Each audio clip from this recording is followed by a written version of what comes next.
Dr. Rebecca Morrison had analyzed thousands of historical photographs during her 20-year career at the Smithsonian's American Memory Project, but the image that appeared on her computer screen that Tuesday morning in September would haunt her for the rest of her life. The photograph had arrived as part of a massive digitization effort, one of 12,000 images donated by the estate of deceased collector Hamilton Crane, a reclusive millionaire who had spent decades acquiring forgotten pieces of American history. The black and white photograph bore the faded notation, Timothy Ashford, age 8, September 1913, Pennsylvania. At first glance, it appeared unremarkable. A serious-faced boy in knickers and a white shirt stood in front of what looked like a barn or workshop, clutching a carved wooden horse. His dark hair was neatly combed, his expression solemn in the way children's faces often appeared in early 20th century photography due to long exposure times. But something about the composition troubled Rebecca. Unlike most formal portraits of the era, this image had an unsettling quality, an almost cinematic tension that seemed inappropriate for what should have been a simple family photograph. The boy's grip on the wooden horse appeared desperate rather than affectionate, his knuckles white with the force of his hold. His eyes, though looking directly at the camera, held a depth of fear that seemed far too mature for an 8-year-old child. Rebecca adjusted her glasses and leaned closer to the high-resolution monitor. The wooden horse itself was a masterpiece of craftsmanship, its details sharp even in the century-old photograph. Every muscle in its carved flanks was visible, its mane flowing as if caught in mid-gallop. Most striking were its eyes, which seemed to possess an almost lifelike quality that made Rebecca's skin crawl.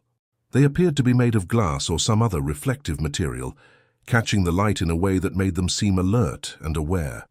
As the head of the Historical Authentication Department, Rebecca had developed an almost supernatural ability to detect anomalies in old photographs. Digital manipulation, of course, had been impossible in 1913, but she had learned to identify the subtle signs of staged scenes, retouched images, and even the rare instances of what early photographers called spirit photography, where double exposures created ghostly figures. This photograph, however, defied easy categorization. The workshop or barn in the background was clearly authentic to the period, its weathered wooden planks and hanging tools suggesting a craftsman's workspace. But there was something in the shadows behind the boy that made Rebecca pause. She zoomed in on the background, enhancing the image with the Smithsonian's state-of-the-art digital restoration software.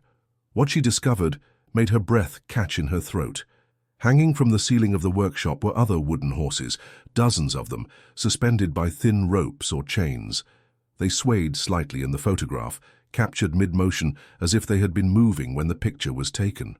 Each horse was unique in its carving, but all shared the same unsettling, lifelike eyes that seemed to be watching the boy with an intensity that defied their inanimate nature. Rebecca saved the enhanced image and checked the accompanying documentation that had arrived with the Crane collection. Timothy Ashford's photograph had been discovered in a leather portfolio labeled Hartwell Township Incidents, 1913-1914. The portfolio contained 17 other photographs, various newspaper clippings, and what appeared to be official police reports, all relating to a series of unexplained disappearances in rural Pennsylvania during that time period. Her curiosity thoroughly aroused, Rebecca began examining the other photographs in the collection. Most showed the same workshop from different angles, revealing it to be larger than initially apparent. The hanging horses numbered in the hundreds, creating a macabre mobile that filled the entire space. In several images, an elderly man with a long white beard could be seen working at a carved wooden bench, his gnarled hands shaping new horses from blocks of raw wood. One photograph, dated 2 weeks after Timothy's portrait, showed the workshop empty, except for the hanging horses. The caption, written in faded pencil, read, Otto Brennan's Workshop, September 29, 1913. Brennan missing, presumed fled. Investigation ongoing. Another image showed a group of concerned townspeople gathered outside the workshop, their faces etched with worry and fear. Rebecca's phone rang, interrupting her concentration. It was her research assistant, David Chen, calling from the basement archives where he had been cataloging the rest of the Crane materials. Dr. Morrison, you need to come down here immediately. I found something related to that Pennsylvania photograph you were examining.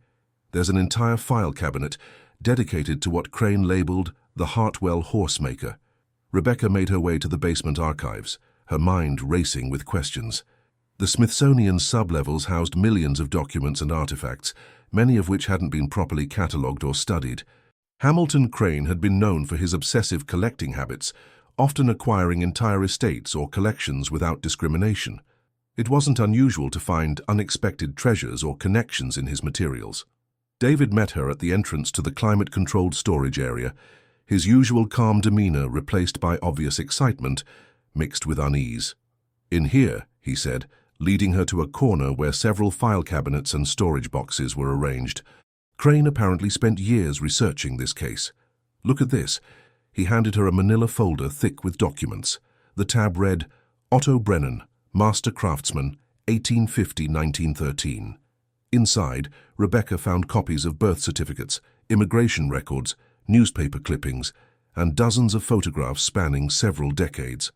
Otto Brennan had immigrated to Pennsylvania from Bavaria in 1875, settling in the rural township of Hartwell, where he established himself as a woodcarver of exceptional skill.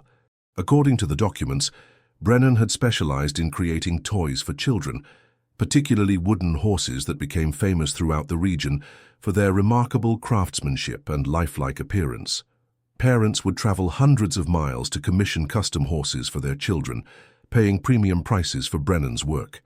The early photographs showed a thriving business, with satisfied customers posing proudly with their newly acquired horses.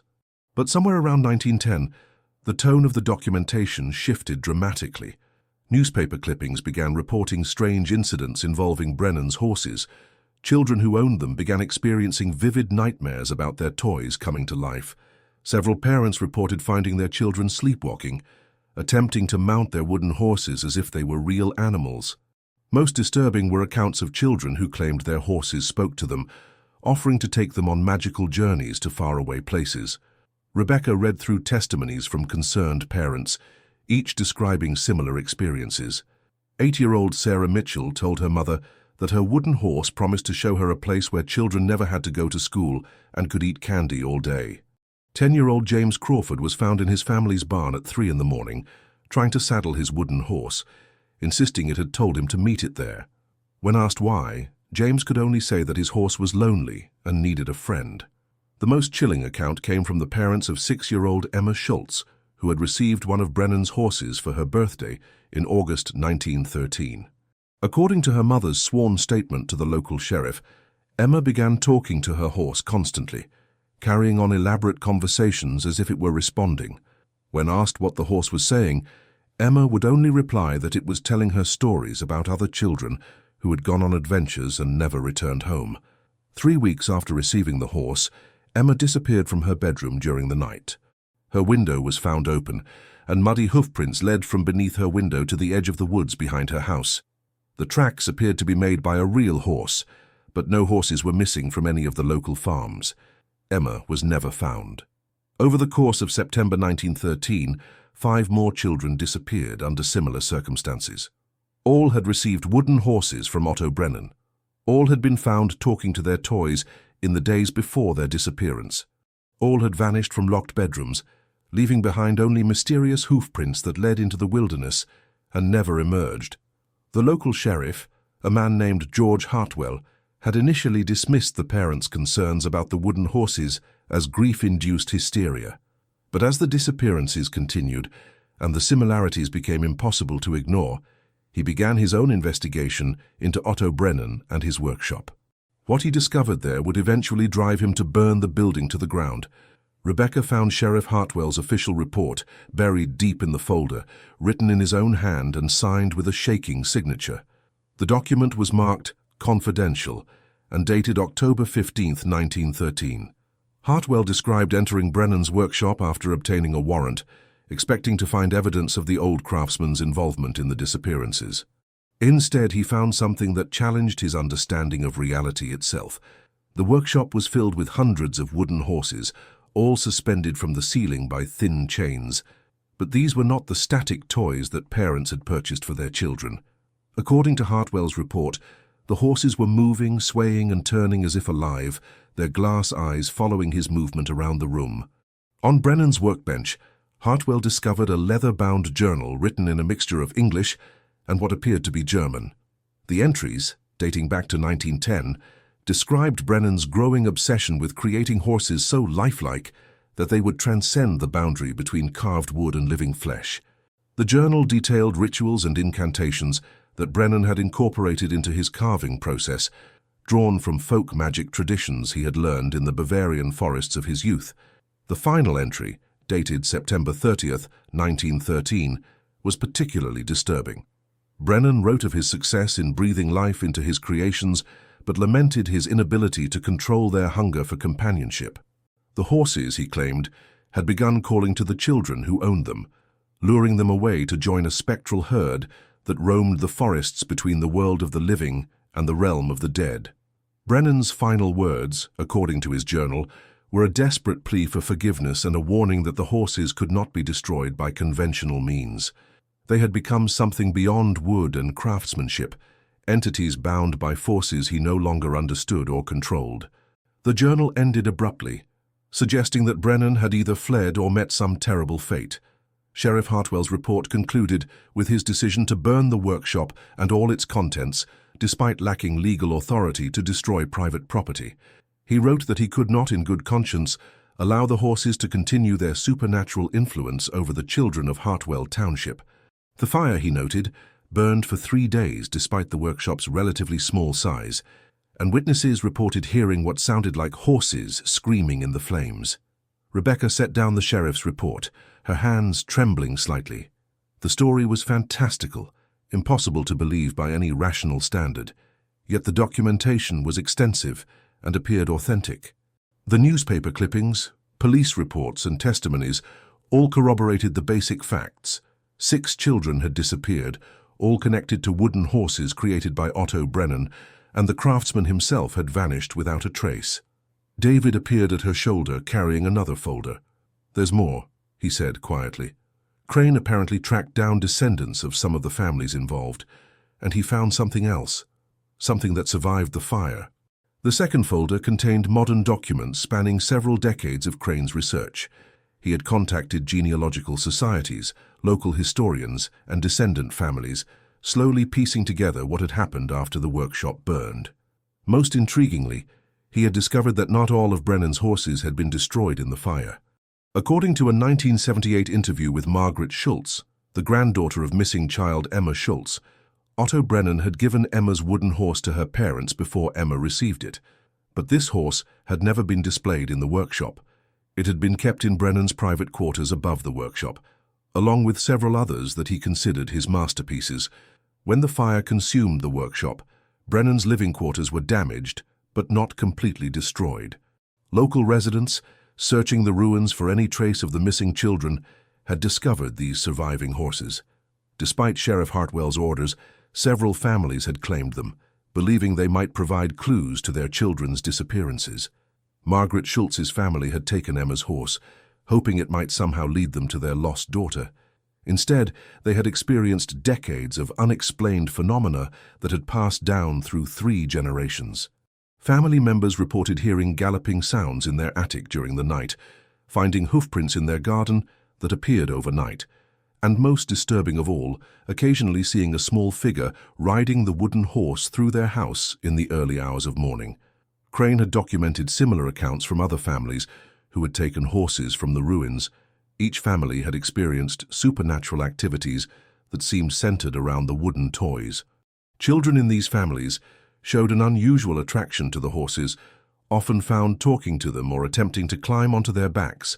Several had to be physically restrained from trying to ride the wooden horses, insisting that the toys had promised to take them somewhere special.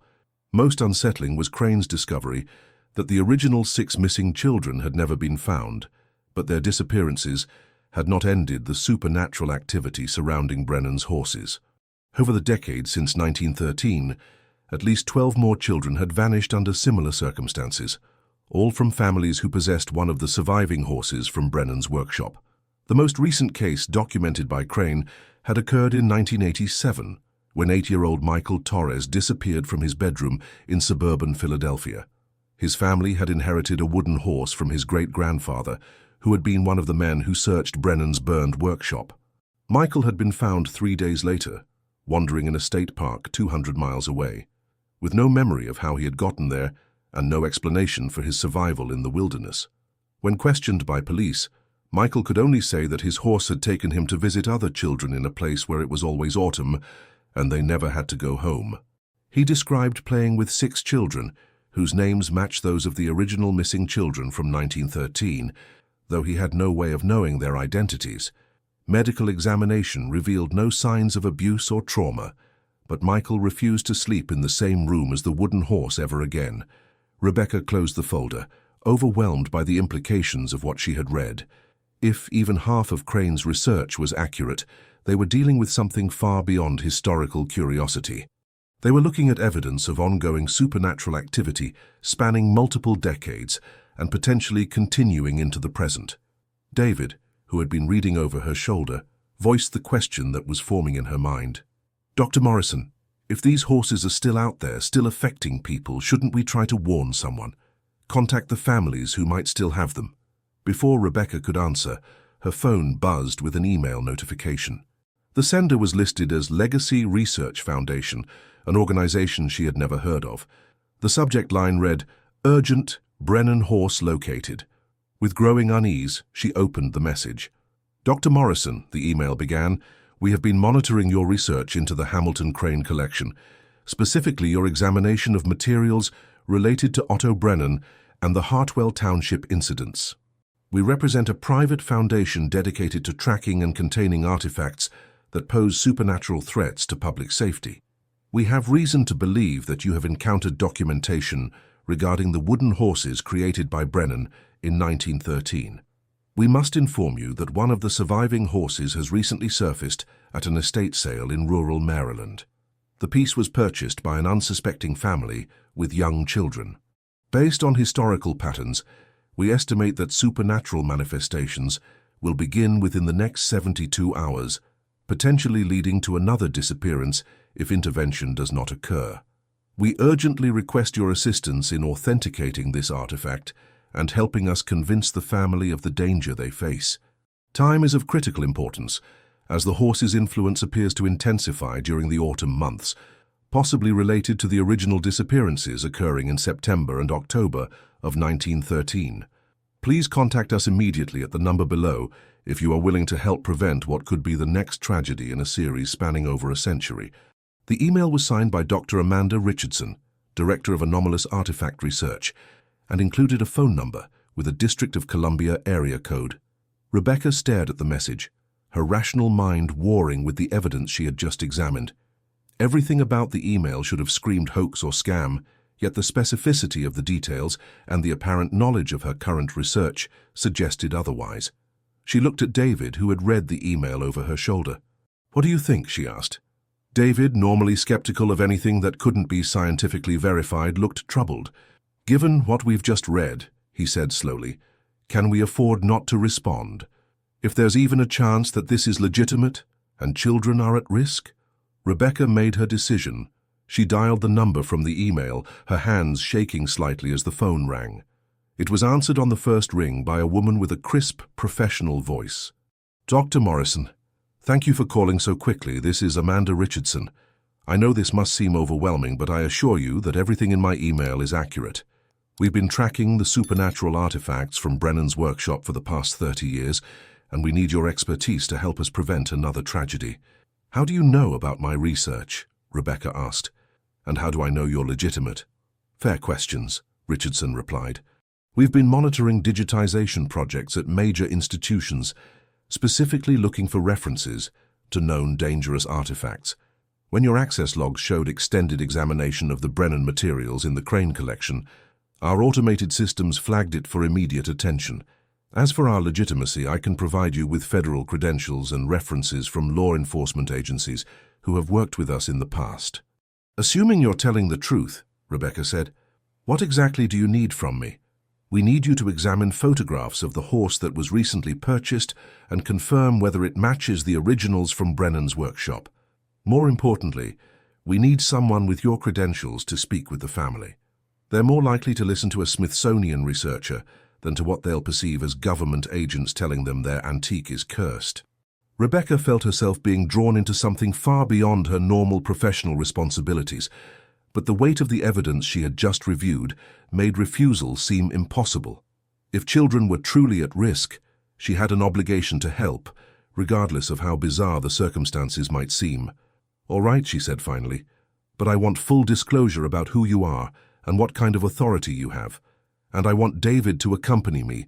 If we're doing this, we're doing it together." "Agreed," Richardson replied. "Can you be at Ronald Reagan National Airport in 2 hours? We'll have a private plane waiting to take you to Maryland." "And Dr. Morrison?" "Thank you. You may be preventing a tragedy that has been repeating itself for over a century." The flight to Maryland gave Rebecca time to process the surreal situation she found herself in. Amanda Richardson had met them at the airport, proving to be a woman in her 40s, with prematurely grey hair and the intense demeanor of someone who had seen too much of the world's hidden darkness. She carried credentials identifying her as a special consultant to the Department of Homeland Security, with clearance levels that David quietly noted were higher than most government officials possessed. During the flight, Richardson provided additional details about the Legacy Research Foundation and their mission. The organization had been founded in the 1920s by a group of academics and government officials who had encountered supernatural phenomena during World War I. Their mandate was to identify, track, and when possible, contain artifacts and entities that posed threats to public safety through paranormal means. The Foundation operated with minimal oversight and maximum secrecy, their existence known only to a select group of federal officials and military leaders. They maintained a database of thousands of potentially dangerous artifacts, many of which had been lost or stolen over the decades, making monitoring and recovery extremely difficult. Brennan's horses represented one of their most challenging cases, Richardson explained, because the craftsmen had created so many of them, and they had been scattered across the country over the past century. The Foundation had managed to recover and secure 7 of the horses, but they estimated that at least 15 others remained unaccounted for. The horse they were flying to examine had surfaced at an estate sale in a small town called Millerville, Maryland. The elderly woman who had owned it claimed it had been in her family since the 1920s, when her grandfather had acquired it from some folks up in Pennsylvania who wanted to get rid of it. The description immediately raised red flags for the Foundation's monitoring systems. The horse had been purchased by Janet and Michael Torres, a young couple with 2 children, 8-year-old Emma and 6-year-old Timothy. The irony of the children's names matching those from the original Hartwell disappearances was not lost on Richardson, who viewed it as further evidence that supernatural forces were actively at work. According to the Foundation's initial surveillance, the Torres family had taken the horse home 3 days ago. Their eldest child, Emma, had shown immediate fascination with the carved toy, insisting that it be placed in her bedroom and spending hours talking to it when she thought no one was listening. Her behavior matched the historical pattern exactly, suggesting that the horse's influence was already taking hold. The plane landed at a small regional airport where a black SUV was waiting to transport them to the Torres family home. As they drove through the rural Maryland countryside, Rebecca found herself studying the photographs Richardson had provided of the family's newly acquired horse. The resemblance to the horse in Timothy Ashford's 1913 photograph was unmistakable. Every detail of the carving was identical, from the flowing mane to the powerful musculature of the legs. Most unsettling were the eyes, which even in modern digital photographs possessed that same unsettling lifelike quality that had disturbed Rebecca in the original image. The Torres family lived in a modest 2-story house on the outskirts of Millerville, surrounded by several acres of wooded land. As their SUV pulled into the driveway, Rebecca noticed a child's face peering at them from an upstairs window before quickly disappearing. The family had been told that researchers from the Smithsonian wanted to examine their antique horse for potential inclusion in a documentary about American folk art, a cover story that Richardson hoped would gain them access without causing alarm.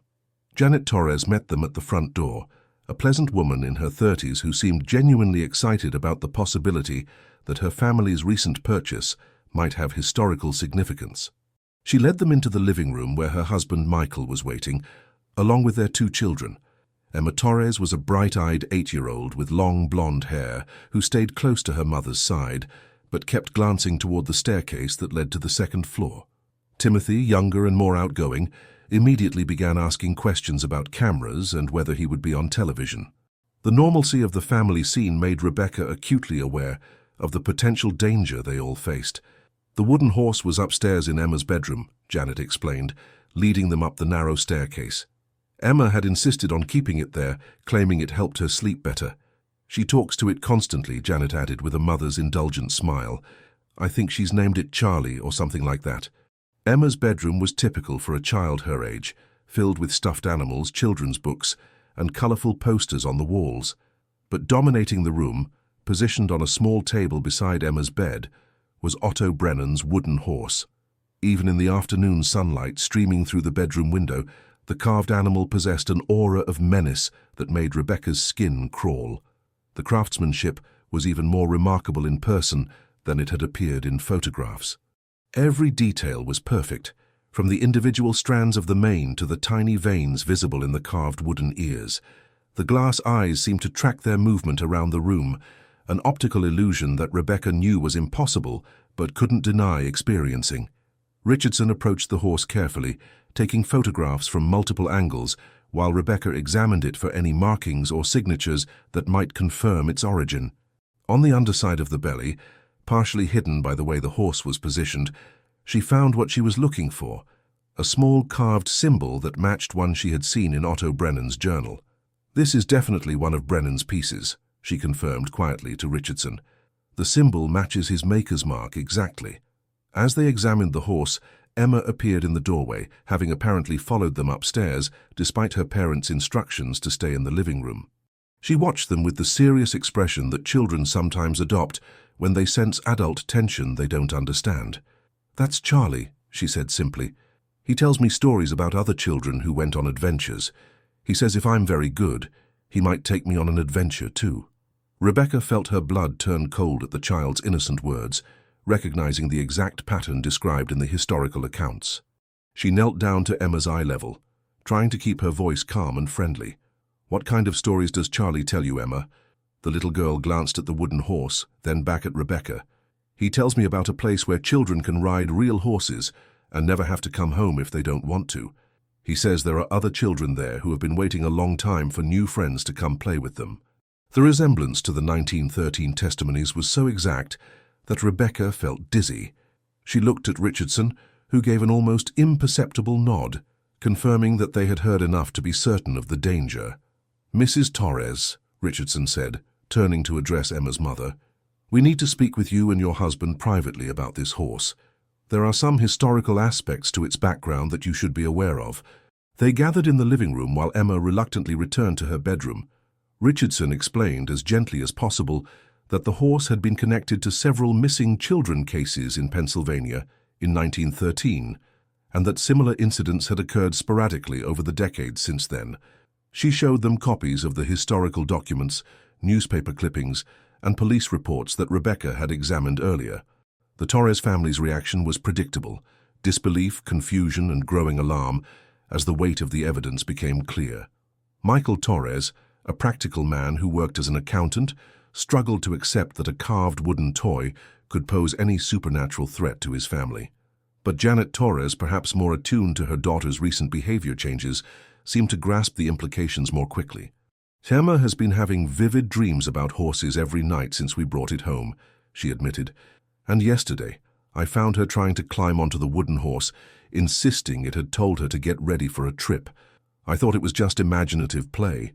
The sound of galloping hoofbeats suddenly echoed from upstairs, causing everyone in the room to freeze. The noise was rhythmic and distinct, unmistakably the sound of a horse in motion, despite the fact that they all knew Emma was alone in her bedroom with a carved wooden toy. Michael Torres bounded up the stairs, followed closely by the others. They found Emma standing beside her bed, her hand resting on the wooden horse's neck. The horse appeared exactly as they had left it, motionless on its table, but the sound of galloping continued for several more seconds before fading into silence. Emma looked at the assembled adults with innocent confusion. "Charlie was just stretching his legs," she explained matter-of-factly. "He does that sometimes when he's excited about something." That was the moment Michael Torres's skepticism finally crumbled. The evidence of his own senses, combined with the historical documentation Richardson had shown them, made denial impossible. His daughter was experiencing exactly the same phenomena that had preceded the disappearances of children over the past century. "What do we do?" he asked Richardson, his voice tight with barely controlled fear. Richardson's response was immediate and non-negotiable. "The horse needs to be removed from your home tonight and placed in a containment facility designed for supernatural artifacts.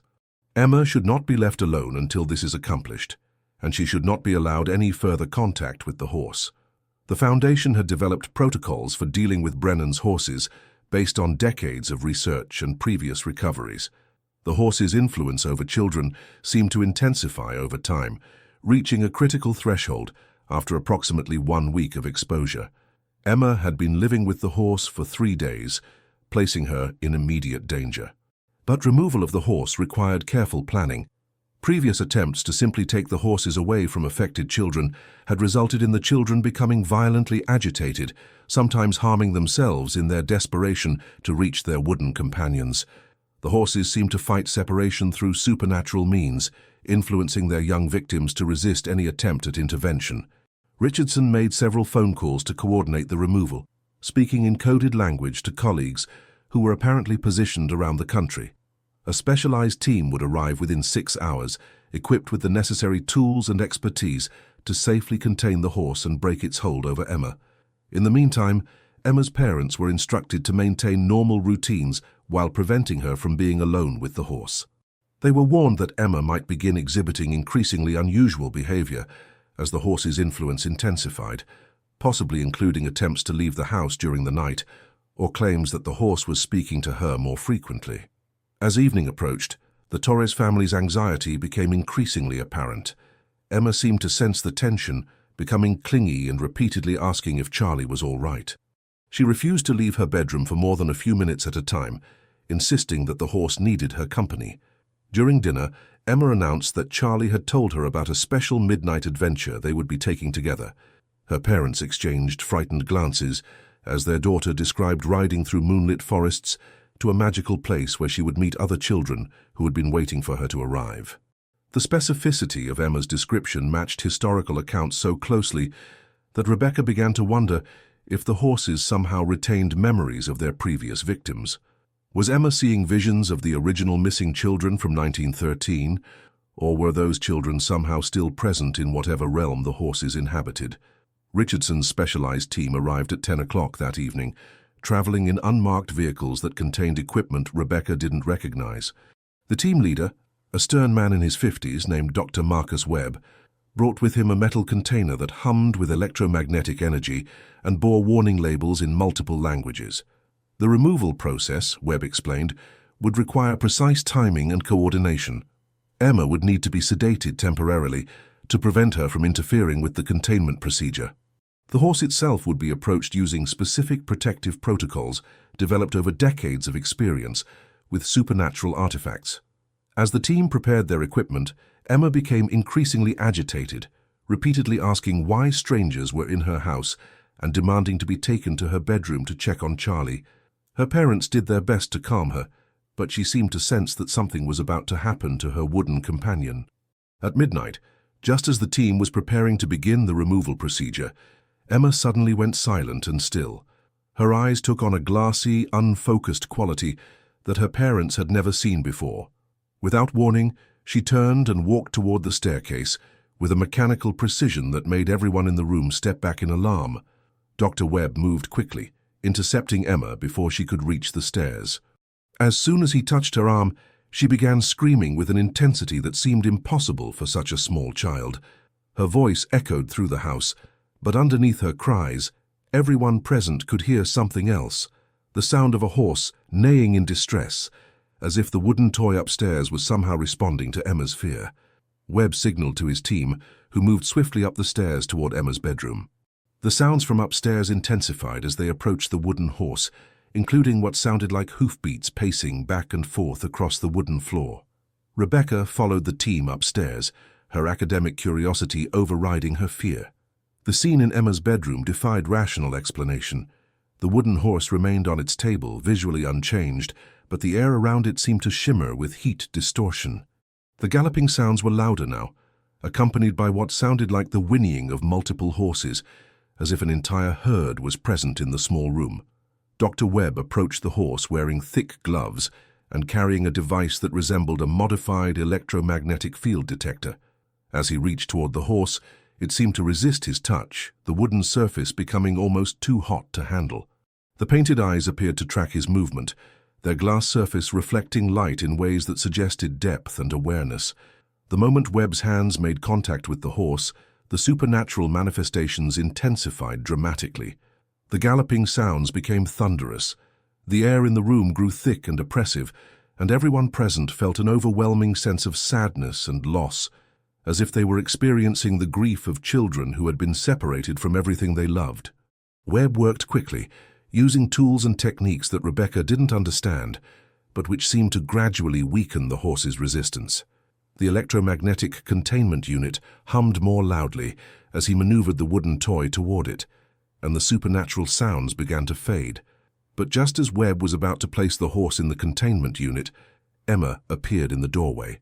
She had somehow escaped her parents' supervision and climbed the stairs during the chaos. Her eyes were now completely white, and when she spoke, her voice carried harmonics that seemed to come from multiple sources. "You cannot take Charlie away from me," she said, though the voice was clearly not her own. "We have been waiting so long for Emma to join us.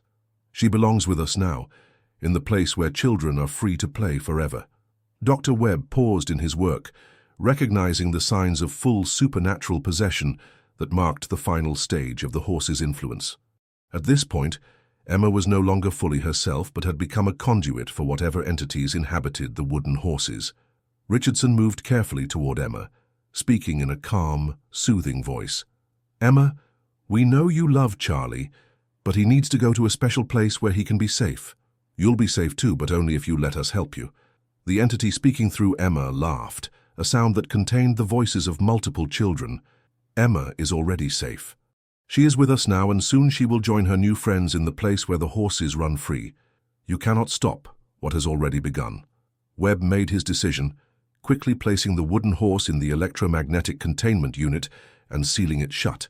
The moment the container closed, Emma collapsed to the floor, her normal voice returning as she cried out for Charlie. The supernatural sounds ceased immediately, leaving the room in eerie silence. Emma's recovery took several days, during which she experienced nightmares about horses and repeatedly asked for Charlie to be returned to her. But gradually the horse's influence faded, and she began to remember less and less about her supernatural experiences. Her parents were advised to seek counseling for her, using a cover story about traumatic stress related to an antique that had frightened her. The wooden horse was transported to the Legacy Research Foundation's secure facility in Virginia, where it joined the other recovered horses in a containment system designed to prevent their supernatural influence from affecting anyone else. Dr. Webb explained that the horses couldn't be destroyed through conventional means, but they could be effectively neutralized through electromagnetic containment and mystical barriers developed over decades of research. Rebecca returned to the Smithsonian with a new understanding of the hidden dangers that could lurk within seemingly innocent historical artifacts. Her official report on the Hamilton Crane collection made no mention of supernatural phenomena, instead focusing on the exceptional craftsmanship of Otto Brennan's work and the tragic disappearances that had occurred in Hartwell Township in 1913.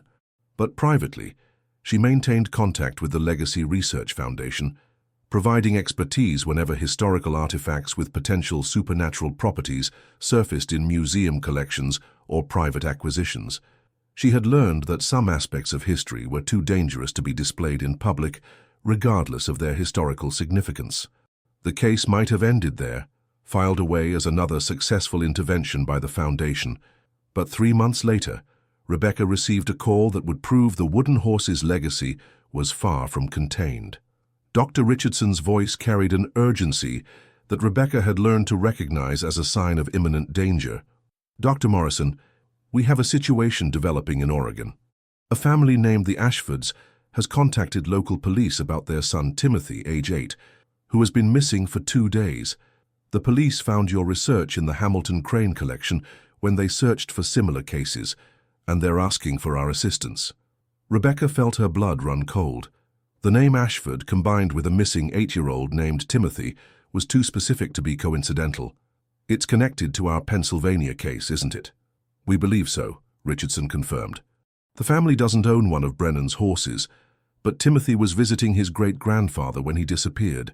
The elderly man has been in declining health and admitted to police that he's had a wooden horse in his attic for decades, something he acquired from his own grandfather who lived in Pennsylvania in the early 1900s. The pattern was repeating itself with devastating precision. Timothy Ashford had discovered his great-grandfather's wooden horse while exploring the old man's attic. According to his great-grandfather's confused recollections, the boy had become fascinated with the carved toy, spending hours talking to it and insisting it was telling him stories about other children. On the night Timothy disappeared, his great-grandfather had been awakened by the sound of galloping horses outside his house. When he investigated, he found Timothy's bedroom window open and hoofprints in the garden leading toward the dense forest that surrounded the property. The boy had vanished without a trace, leaving behind only the wooden horse which now sat motionless in the attic, where Timothy had found it. Local search and rescue teams had been combing the forest for 2 days without success. The terrain was rugged and vast, with numerous caves and ravines where a child could easily become lost or injured. But the searchers had reported strange phenomena during their efforts, distant sounds of galloping that led them in circles, the feeling of being watched by unseen eyes, and several instances where search dogs had refused to follow certain trails, cowering as if encountering something that terrified them. Rebecca and Richardson flew to Oregon that evening, arriving at a small airport where they were met by local Sheriff David Carver, a practical man in his 50s, who was clearly struggling to understand the supernatural elements of the case he was investigating. "I've been a law enforcement officer for 25 years, he told them during the drive to the Ashford property, "and I've never encountered anything like this. The search dogs are acting like they're afraid of their own shadows. My deputies are reporting equipment malfunctions in specific areas of the forest, and we've had 3 separate teams claim they heard children laughing in areas where no children could possibly be." The Ashford family property was located in a remote valley surrounded by old-growth forest that stretched for miles in every direction. Timothy's great-grandfather, Harold Ashford, lived alone in a modest house that had been in the family for 4 generations. At 92 years old, he was frail and confused, but his eyes held a clarity that suggested he understood more about his family's situation than anyone realized. Harold met them at the front door, leaning heavily on a walking cane, but moving with surprising determination. "You're here about the horse," he said without preamble. "I should have burned that damn thing years ago, just like my grandfather told me to. But I was young and stupid, thought it was just superstition." He led them into his living room, where faded photographs covered the mantelpiece and walls. Many of the images dated back to the early 1900s, showing stern-faced relatives posed in formal Victorian settings. But one photograph immediately caught Rebecca's attention, a young boy standing beside a wooden horse in what was clearly a craftsman's workshop. "That's my grandfather, Thomas Ashford," Harold explained, noticing her interest. "He was 8 years old when that picture was taken, sometime around 1913. He was visiting a woodcarver in Pennsylvania, a man named Brennan who made toys for children. My grandfather always said that visit changed his life, though he never explained exactly what he meant." Rebecca examined the photograph more closely, her heart racing as she recognized the same workshop that had appeared in the Hamilton Crane collection. Thomas Ashford was the same boy identified as Timothy Ashford in the 1913 photograph she had originally studied, but according to historical records, Timothy Ashford had been one of the missing children from Hartwell Township. "Harold," she said carefully, "what happened to your grandfather after this photograph was taken? Did he disappear as a child?" Harold's expression grew troubled. "That's the strange part. According to family stories, Thomas did disappear for several days in 1913. He was found wandering in the forest near his home, with no memory of where he had been or how he had survived alone in the wilderness. But he was never the same afterward. He would wake up screaming about horses and children calling to him, and he insisted that someday he would have to return to finish what he started. The implications were staggering. If Thomas Ashford had somehow escaped from the supernatural realm that claimed the other children, he might have brought part of the horse's influence back with him.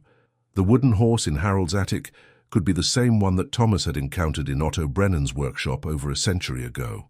Harold led them upstairs to the attic, a cramped space filled with decades of accumulated family belongings. In the far corner, positioned near a small window that looked out over the forest, sat a wooden horse that was unmistakably one of Brennan's creations. The craftsmanship was identical to the horses Rebecca had seen before, and the same unsettling, lifelike eyes seemed to track their movement through the dusty space.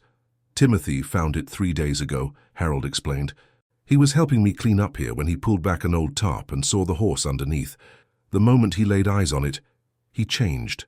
Started talking to it like it was alive, insisting it was telling him about friends who were waiting for him in the forest." Richardson approached the horse cautiously, using the same protective equipment she had brought to Maryland, but as she reached toward it, Harold caught her arm with surprising strength. "Don't touch it," he warned. "Not until you understand what you're dealing with. My grandfather told me stories about that horse that I never believed until now. He said it wasn't just a toy, but a doorway to a place where children who disappeared were taken. He said he escaped from that place once, but the door was still open, waiting for someone to complete the journey he had started." Harold's words suggested that the wooden horse wasn't just influencing Timothy through supernatural means, but was actually serving as a portal to whatever realm housed the missing children from 1913. If Thomas Ashford had somehow returned from that place, his escape might have created a permanent link between the two worlds, with the horse serving as an anchor point. The sound of distant galloping suddenly echoed through the forest outside, audible even through the attic windows. Harold's face went pale as he recognized the sound that had awakened him on the night Timothy disappeared.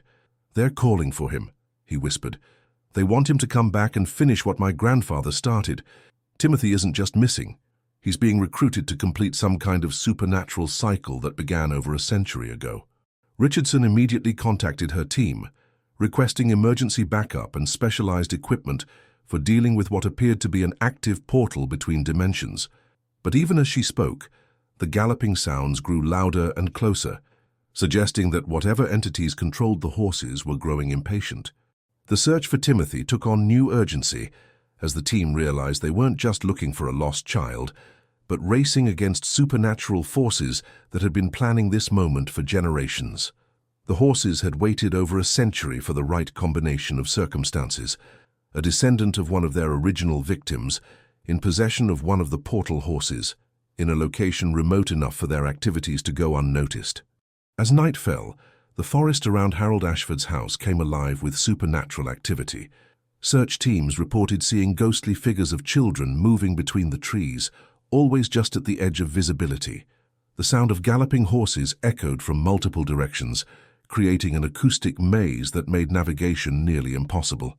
Rebecca found herself thinking about the original Timothy Ashford, the boy who had somehow escaped from the horse's realm in 1913.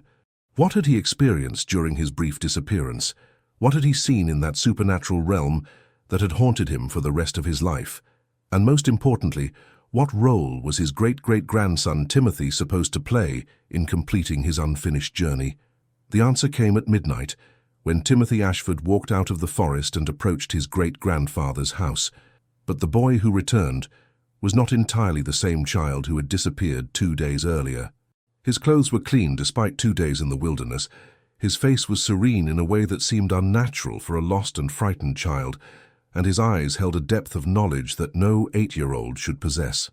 Timothy walked directly to the front door and knocked politely, as if he were a visitor rather than a family member returning home. When Harold opened the door, the boy smiled with an expression that made the elderly man step back in alarm. "Hello, Great-Grandpa Harold," Timothy said, his voice carrying harmonics that suggested other presences speaking alongside him. "I've come to get the horse. It's time for it to come home, and time for me to finish what Great-Great-Grandpa Thomas started so long ago." Dr. Richardson moved quickly to position herself between Timothy and the staircase leading to the attic, recognizing the signs of supernatural possession she had seen in Emma Torres. But Timothy made no move toward the stairs, instead sitting calmly in Harold's living room, as if he had all the time in the world. "I know you're here to try to stop this," he said, addressing Richardson directly, though they had never met. "But you don't understand what really happened in 1913. The children didn't disappear. They were rescued from lives that would have been filled with sadness and loss. They were brought to a place where they could be happy forever, where they never had to grow up and face the disappointments of the adult world." Timothy's words echoed the testimonies Rebecca had read in the historical documents, but hearing them spoken by a possessed child made them infinitely more disturbing. The entities inhabiting the wooden horses had apparently convinced themselves that they were performing acts of kindness, saving children from the inevitable sufferings of human existence. Great-great-grandpa Thomas was supposed to join his friends, Timothy continued, but he got scared at the last moment and ran away. That created an imbalance that has been waiting to be corrected for over a century. I'm here to restore that balance, to complete the journey he started, and join the children who have been waiting for so long. Harold Ashford listened to his great-great-grandson speak with growing horror, finally understanding the true nature of the family legacy he had inherited. His grandfather Thomas had been marked by the supernatural forces that controlled the wooden horses, and that mark had been passed down through the generations until it reached Timothy. Richardson attempted to reason with the entity speaking through Timothy, explaining that the missing children deserved to live full lives rather than being trapped in an eternal childhood. But Timothy simply smiled with that same unsettling serenity, as if he were listening to arguments that had no relevance to his situation. "The children are happy," he replied. "They play in endless meadows with horses that never tire. They eat food that never spoils, and they never have to worry about homework or chores or any of the boring things that make grown-ups sad. Why would you want to take that away from them?" As Timothy spoke, the sound of galloping horses grew louder outside the house, and the windows began to glow with an ethereal light that seemed to come from the forest itself. The supernatural realm that housed the missing children was apparently expanding its influence, using Timothy as an anchor point to breach the barriers between worlds. Dr. Richardson's backup team arrived just as the supernatural manifestations reached their peak intensity, but their specialized equipment seemed less effective against the portal energy that was building around Timothy and the wooden horse in the attic. The electromagnetic fields that had successfully contained individual horses were insufficient to close a dimensional gateway that had been over a century in the making. Timothy stood up calmly and walked toward the staircase, ignoring the Foundation agents who moved to block his path. When they tried to physically restrain him, he simply walked through them as if they were made of smoke, his small form becoming translucent as the supernatural energies surrounding him intensified. "I'm going to get the horse now," he announced matter-of-factly, "and then I'm going home to be with my friends. Great-Grandpa Harold, thank you for keeping it safe all these years. Great-Great-Grandpa Thomas will be so happy to see me." Rebecca made a desperate decision, following Timothy up the stairs to the attic despite Richardson's shouted warnings. She had spent her career studying history, and she understood that some patterns could only be broken by confronting them directly, regardless of the personal cost. In the attic, Timothy approached the wooden horse with reverent care, his small hands reaching out to touch the carved mane. The moment his fingers made contact with the wood, the entire house shook as if struck by an earthquake, and a sound like thunder rolled across the forest. "Timothy!" Rebecca called out, moving closer despite the supernatural energies that made the air thick and difficult to breathe. "You don't have to do this. You can choose to stay here with your family, to live your own life instead of completing someone else's journey." Timothy turned to look at her, and for a moment his eyes were completely normal, showing the confusion and fear of a child who had been swept up in forces beyond his understanding.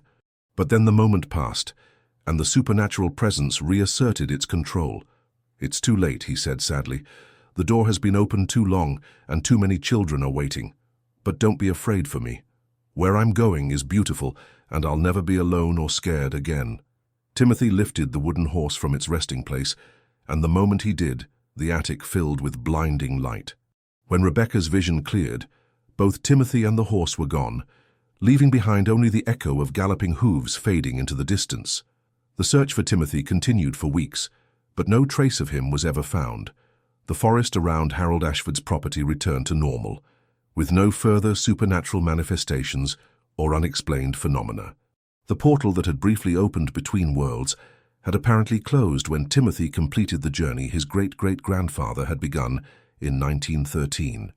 Harold Ashford died peacefully in his sleep 2 months later, his final words reportedly being, "Timothy says hello and Thomas says he's sorry for waiting so long." His house was sold to new owners who had no knowledge of its supernatural history, though they did report occasionally hearing the sound of children laughing in the forest on quiet nights. Rebecca returned to her work at the Smithsonian with a profound understanding of the hidden costs of historical research. Some mysteries were never meant to be solved, and some artifacts were too dangerous to be preserved, regardless of their historical significance. The wooden horses created by Otto Brennan represented knowledge that came at too high a price, claiming the lives of children across multiple generations. But in her private moments, Rebecca sometimes wondered if Timothy and the other missing children truly were happy in whatever realm they now inhabited. Perhaps the entities that controlled the wooden horses genuinely believed they were offering children something better than the disappointments and sufferings of ordinary human existence. The Legacy Research Foundation closed the Brennan horse case file with a notation that all known artifacts had been either contained or neutralized, but they continued to monitor for any signs that the supernatural influence might resurface, knowing that some forces are too powerful to be permanently defeated, only temporarily contained. And in the deep forests of Oregon, local hikers occasionally reported hearing the distant sound of galloping horses and children's laughter, though no horses were ever seen, and no children lived in the remote wilderness areas where the sounds originated. The portal between worlds might have closed, but the echo of its existence lingered, a reminder that some chapters of history continue to unfold long after they should have ended. Rebecca kept the original photograph of Timothy Ashford from 1913 in her desk drawer, a reminder of the thin line between historical curiosity and supernatural danger. Sometimes she would study the boy's face in the image, searching for some sign of the fate that awaited him over a century later. The wooden horse in the photograph seemed to watch her as she looked, its painted eyes holding secrets that spanned generations and defied rational explanation. The story of Otto Brennan's wooden horses had finally reached its conclusion, but Rebecca knew that somewhere in the vast network of antique shops, estate sales, and private collections, other dangerous artifacts waited to be discovered by unsuspecting families. The past was not always safely contained in museums and archives. Sometimes it reached out across the centuries to claim new victims, using the innocent curiosity of historians and collectors as its pathway back into the world of the living. And late at night, when Rebecca worked alone in the Smithsonian's archives, she sometimes heard the distant echo of galloping hooves, as if somewhere in the vast collection of American historical artifacts, another wooden horse was stirring to life, ready to continue Otto Brennan's dark legacy with a new generation of children.